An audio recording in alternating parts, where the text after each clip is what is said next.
Hi everyone! It's a new day and it's a new vlog.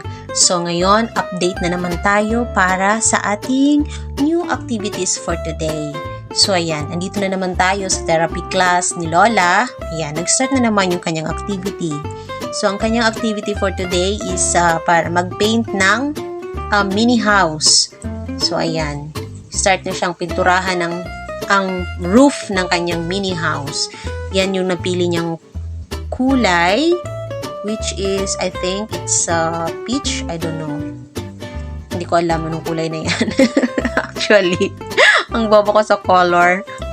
So, ayan.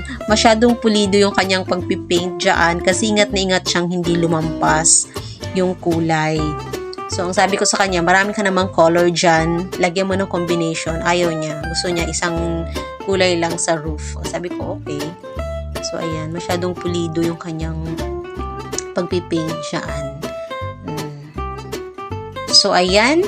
Dito na siya sa wall ng kanyang mini house. So, ang napili niyang color ay parang fuchsia red. So, ayan. Sabi ko sa kanya, magkuha ka dyan ng ibang kulay. Sabi ko, kasi marami ka namang kulay dyan na iba. Sayaw niya. So, sabi niya, gusto niya lang ng fuchsia red ang kanyang wall. Sabi ko, lagyan mo ng window para naman kakaiba. Lagyan mo ng design na parang window. Ayaw niya. So, let it be. So, ayan. Nagpapatuloy siya sa kanyang pagpipintura dyan. So, ayan. Malinaw talaga yung mata ni Lola. Not unlike me. Ayan. Nayaan ko siya dyan. So, ayan. Lampas-lampas pa yung kanyang roof.